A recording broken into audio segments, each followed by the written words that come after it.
So hello everyone. सो कैसे हैं आप लोग। आप सबका लेजेंडरी फिजिक्स बाय नवाज के इस जोरदार प्लेटफॉर्म में स्वागत है गाइस। आज हम लोग छोटा सा एक वीडियो लेकर के आए हैं जिसमें हम लोग जो आप उम्मीद करते हैं कि आप सेमेस्टर 2 में पहुंच चुके होंगे, तो उसी के बिहाफ में हम लोग एक वीडियो आपके लिए लेके आ गए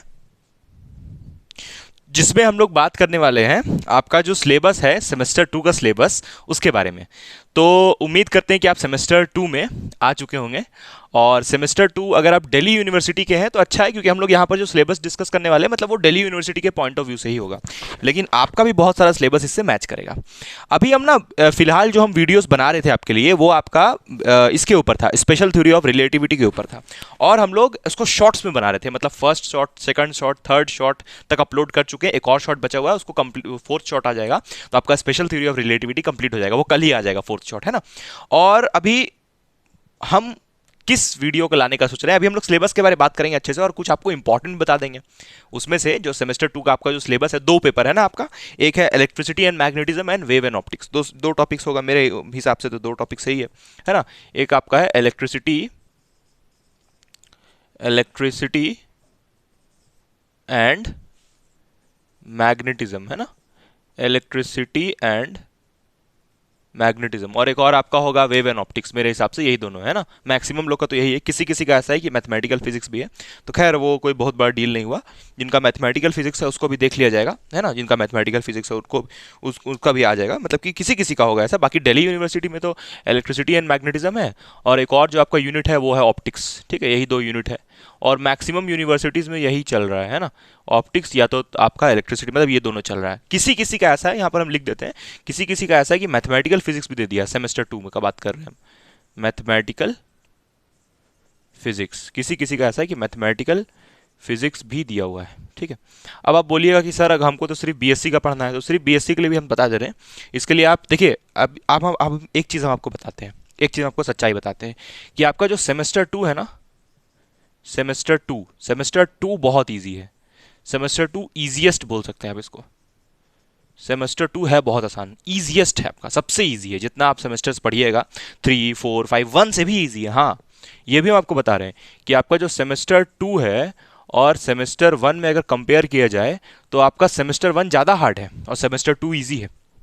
कंपेरेटिवली हार्ड है सेमेस्टर 1, क्योंकि आप इसमें मैथमेटिकल फिजिक्स भी पढ़ते हैं, लेकिन इसमें मैक्सिमम लोग का तो इसमें मैथमेटिकल फिजिक्स नहीं है ना, मैक्सिमम किसी किसी का। बाकी अगर ड्यू का बात किया जाए तो सिर्फ यही दोनों है, अगर दिल्ली यूनिवर्सिटी का बात किया जाए तो सिर्फ यही दोनों है, तो आपके लिए और ईजी हो गया है ना। अच्छा, अब हम मुद्दे पे आते हैं। देखिए, आपको हम पहले एक ऑप्शन देते हैं, अभी हम क्या पढ़ाने वाले हैं उसके बारे में ऑप्शन देखिए। अभी हम मैक्सिमम ये कोशिश कर रहे हैं कि जो कंटेंट यूट्यूब पे अवेलेबल नहीं है उनको ज़्यादातर अपलोड करने का, जो कंटेंट यूट्यूब पे अवेलेबल नहीं है उसको अपलोड करने का। तो मेरे हिसाब से अभी आपको क्या लगता है कि कौन सा चैप्टर हम पढ़ाएं, थोड़ा हिंट देते हैं। ऐसे तो हम इधर सेमेस्टर 1 का नहीं पढ़ाने वाले, सेमेस्टर 2 का कुछ पढ़ाने वाला है जो यूट्यूब पे अवेलेबल नहीं है। मैक्सिमम टॉपिक्स है अवेलेबल, जो अवेलेबल नहीं है उसको हम अवेल करवाने की कोशिश करेंगे, मैक्सिमम सिलेबस। और फिर देखिए, सेमेस्टर 1 का तो मैथमेटिकल फिजिक्स लगभग कंप्लीट है। सेमेस्टर 3 का हम पढ़ाने वाले कुछ, अब वो क्या है, मैथमेटिकल फिजिक्स। चलिए ये भी बता दिए, सेम 3 का मैथमेटिकल फिजिक्स का हम कुछ पढ़ाने वाले हैं, लेकिन कौन सा चैप्टर ये आप कमेंट करके बताइए। सेम 3 का मैथमेटिकल फिजिक्स का कौन सा चैप्टर हम सोच रहे हैं, वैसा कौन सा हम पढ़ाने वाले हैं जो सबसे जोरदार चैप्टर है, खतरनाक चैप्टर है और सबको पसंद आता है, वो चैप्टर का सबसे मन लगता है, और वो आपका आईआईटी जैम में भी है ना, सिलेबस में आईआईटी जैम का। तो आप बताइए वो कौन सा चैप्टर जिसके बारे हम सोच रहे हैं, जिसके बारे हम बोल रहे हैं, गेस करके बताइए, फिर जिनका सही होगा उसको हम बता देंगे। खैर, ये तो एक अलग बात हुआ। हम लोग थोड़ा सा यहाँ पर सिलेबस का डिस्कशन करने वाले हैं। देखिए, ईजी इसलिए है क्योंकि आपका जो मैक्सिमम सिलेबस है ना, यहाँ पर हम यहाँ पर सच सच लिख देते हैं कि जो आपका इलेक्ट्रिसिटी मैग्नेटिज्म है ना, इलेक्ट्रिसिटी मैग्नेटिज्म वाला पार्ट वो मैक्सिमम क्लास 12th का है।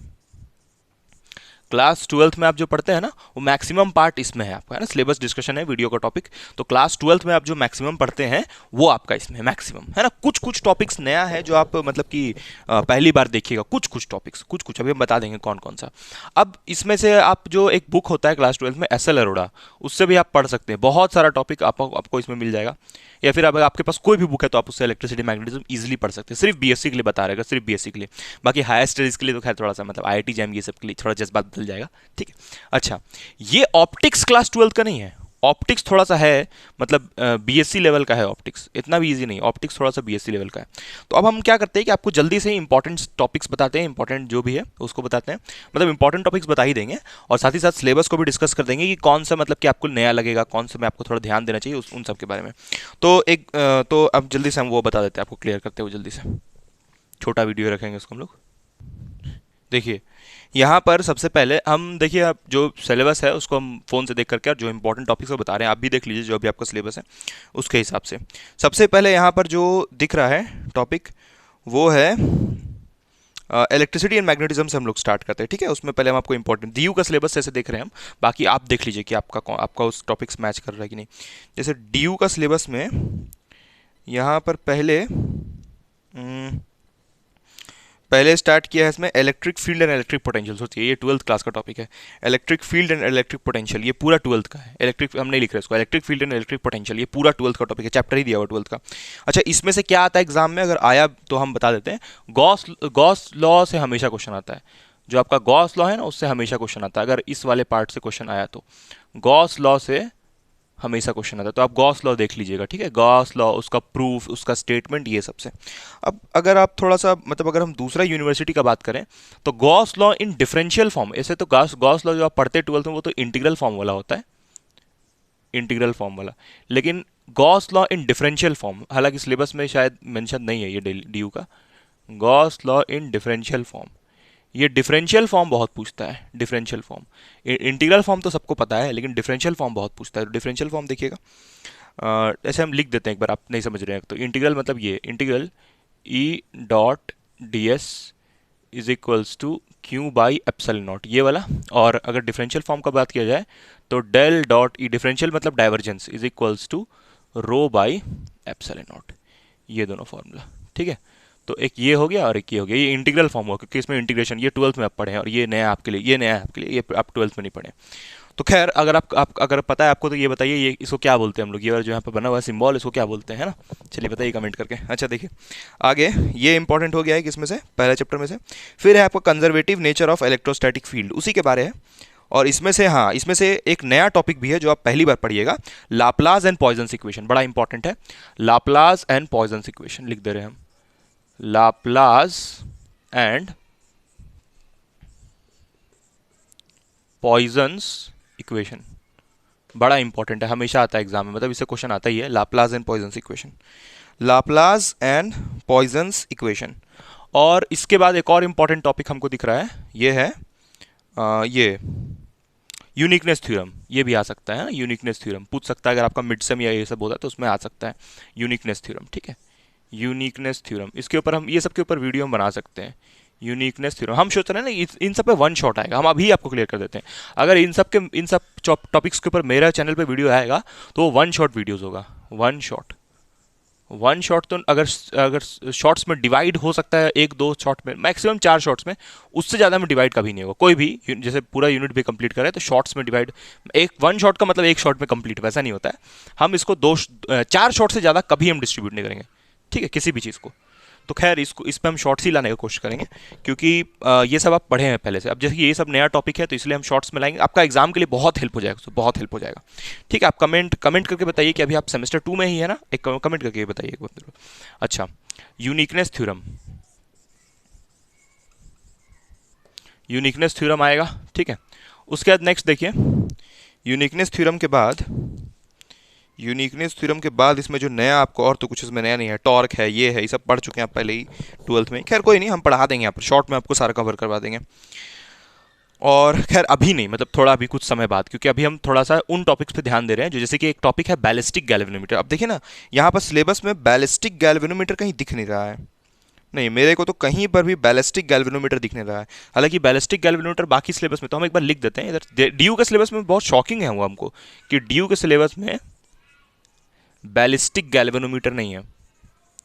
हालांकि मेरा ये प्लान है कि बैलिस्टिक गैल्वेनोमीटर पक्का हम पढ़ाएंगे आपको, क्योंकि बैलिस्टिक गैल्वेनोमीटर रियली मतलब आपको चाहिए ही चाहिए, होना ही होना चाहिए, मतलब कि क्योंकि अवेलेबल नहीं है, अच्छे से एक्सप्लेनेशन नहीं है बैलिस्टिक गैल्वेनोमीटर का कहीं भी। हम आपको जोरदार समझाएंगे बैलिस्टिक गैल्वेनोमीटर, बैलिस्टिक गैल्वेनोमीटर, बहुत लोग उसको बलास्टिक गैल्वेनोमीटर भी पढ़ता है। खैर ये तो आपका सिलेबस में नहीं ना, कोई बात नहीं, आप इसको पढ़ लीजिएगा, क्योंकि ये आपका उसमें हो सकता है IIT जैम में, ठीक है। अच्छा नेक्स्ट है यहाँ पर, जल्दी जल्दी हम बताते हैं आपको, electrostatic energy of system of charges. तो ये तो इसमें तो बहुत सारा टॉपिक आपका पहले से ही पढ़ा हुआ, कैपेसिटेंस है, ये है पैरेलल प्लेट कैपेसिटर है, प्लेन शीट है, स्फेयर है, capacitance of an isolated conductor. हाँ ये एक नया है आपके लिए, फिर भी ये 12th में थोड़ा सा था, capacitance of isolated conductor, capacitance of isolated isolated conductor, ये 12th में तो नहीं है, लेकिन फिर भी आपको मतलब पहले से थोड़ा तो इसके बारे ज्ञान होगा ही हल्का, ठीक है। अच्छा आगे, नया मतलब कि आपको आसान लगेगा ये।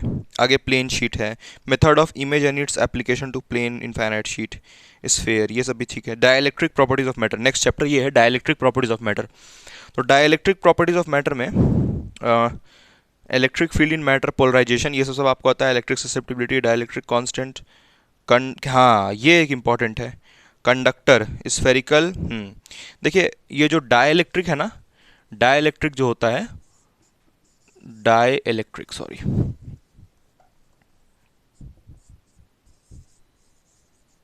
डाइलेक्ट्रिक, तो ये जो डाइलेक्ट्रिक है, जब आप इसको इंसर्ट करते हैं पैरेलल प्लेट कैपेसिटर में, या फिर पैरेलल प्लेट के कैपेसिटर के अलावा बहुत कुछ है, पैरेलल प्लेट कैपेसिटर बोल लीजिए, या फिर आपका स्फेरिकल प्लेट कैपेसिटर, तो उसका डेरिवेशन आता है ना पैरेलल प्लेट, इसका इंसर्ट वाला देख लीजिएगा डेरिवेशन, तीनों बड़ा इंपॉर्टेंट है, स्फेरिकल वाला भी, स्फेरिकल प्लेट, और एक है आपका सिलिंड्रिकल, एक है आपका सिलिंड्रिकल।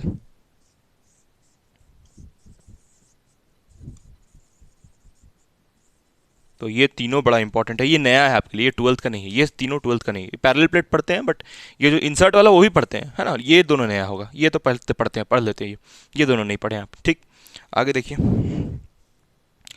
आगे इसमें है, हाँ, ई पी और डी के बीच रिलेशनशिप, इलेक्ट्रिक फील्ड, पोलराइजेशन और डाइलेक्ट्रिक कांस्टेंट के बीच रिलेशनशिप, ये भी आप नहीं पढ़े हैं, ठीक है।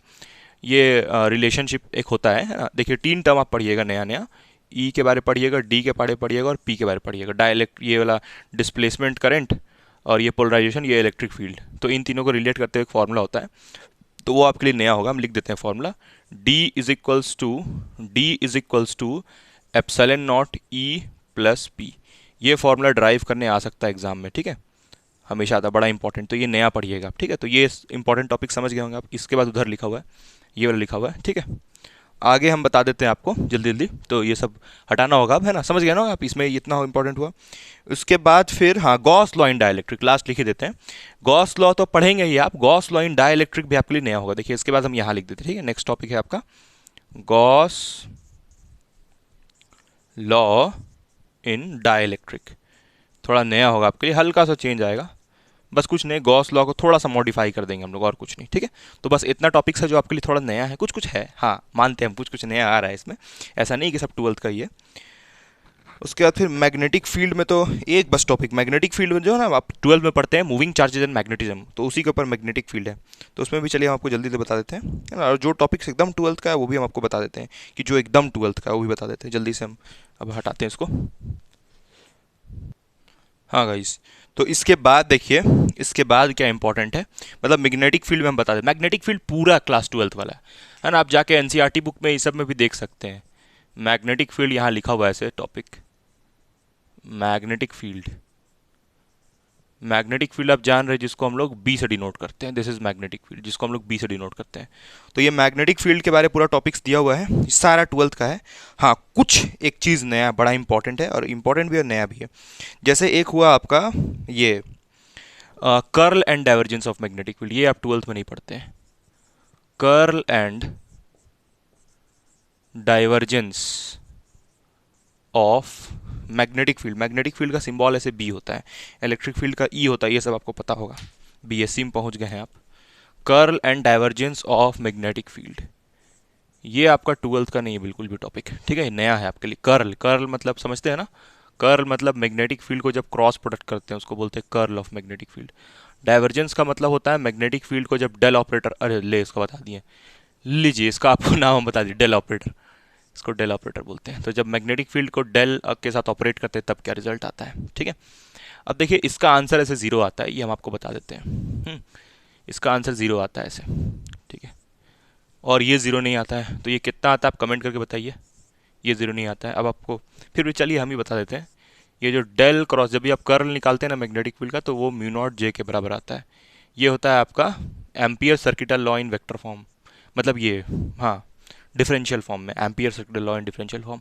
तो ये वाला भी बड़ा इंपॉर्टेंट है, इसका प्रूफ, इसको भी आप कर लीजिएगा जरूर से, ठीक है। ये वाला है ना, ये देख लीजिएगा कहाँ है।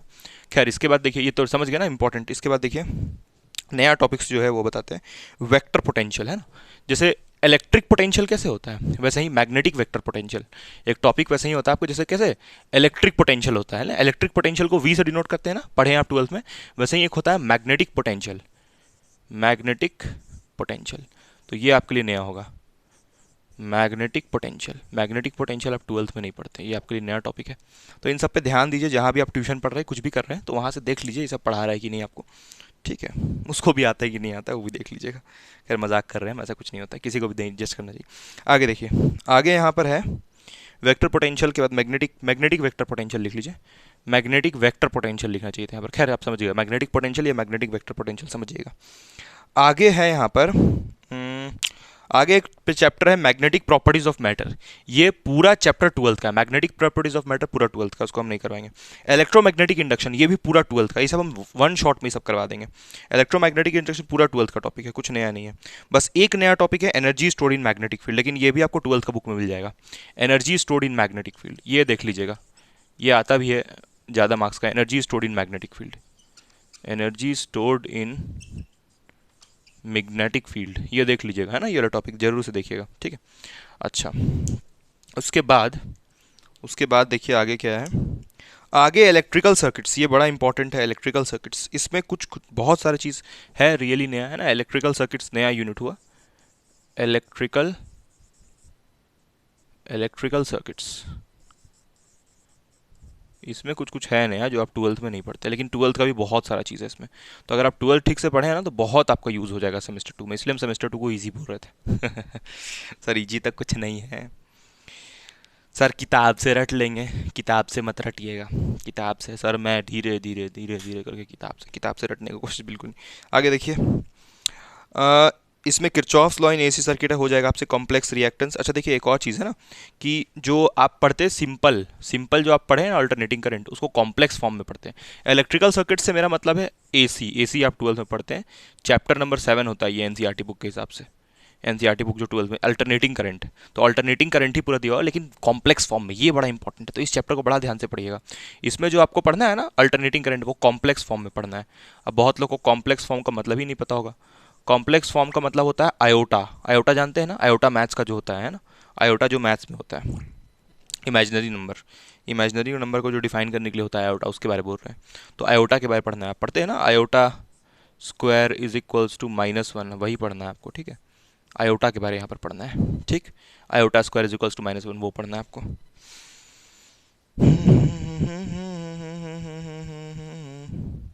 इसके बाद देखिए क्या इंपॉर्टेंट है।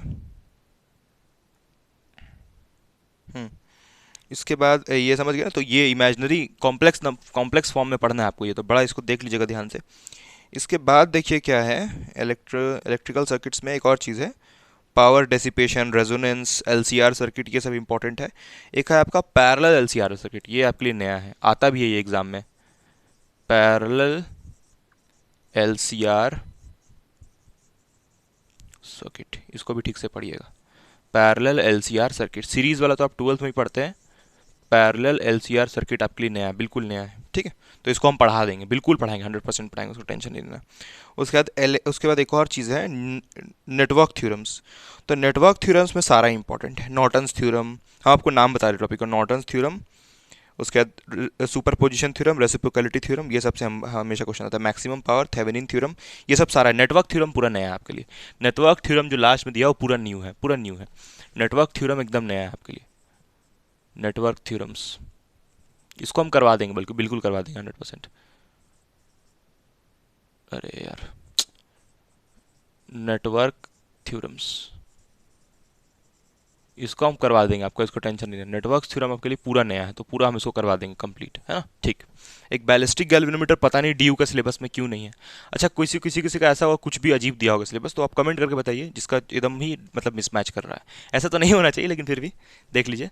तो उम्मीद करते हैं कि आपको ये वीडियो थोड़ा हेल्पफुल लगा होगा। हालांकि कुछ उतना खास मतलब था डिस्कशन, लेकिन डिस्कशन तो ऐसे खास था ही कि आपका क्या क्या सिलेबस है, क्या अलग है क्या नहीं है, हम क्या पढ़ाने वाले हैं और हम कौन सा पढ़ाने वाले हैं। अभी मैथमेटिकल फिजिक्स कैसे हम पढ़ाने वाले हैं, अब आप गेस कीजिए सेमेस्टर 3 में जो है मैथमेटिकल, आप कौन सा चैप्टर उसमें पढ़ाने वाले हो, किसी बड़ा इंटरेस्टिंग चैप्टर है वो। खैर अभी हम लोग कल तक आपको देखिए स्पेशल थ्योरी का वीडियो आ जाएगा, है ना। और उसके बाद फिर हम लोग आगे कंटिन्यू करते हैं सेमेस्टर 2 का भी जो टॉपिक्स मिसिंग है, जो आपका नहीं है, जैसे कुछ मिसिंग टॉपिक्स ये जो हमने लिखे हैं, ये सब आपके लिए जो नया है उन पे हम ज़्यादा अप्रोच करने की कोशिश करेंगे। और बाकी जो बाकी चैप्टर्स है जो आप पहले से पढ़ चुके हैं उसको हम क्या कर देंगे, आपको शॉर्ट्स में पढ़ा देंगे, क्योंकि कोई फायदा नहीं ना है डिटेल में पढ़ा के, आप पहले ही पढ़ चुके हैं उसके बारे में, है ना। डिटेल में आपको अवेलेबल है बुक्स में, न्यूमेरिकल्स भी उसके साथ ऊपर बहुत सारा है जो आपका 12th का टॉपिक्स है। तो खैर जो नहीं है कंटेंट ना, उसको हम डालेंगे और आपका हेल्प करेंगे। Okay guys, thank you.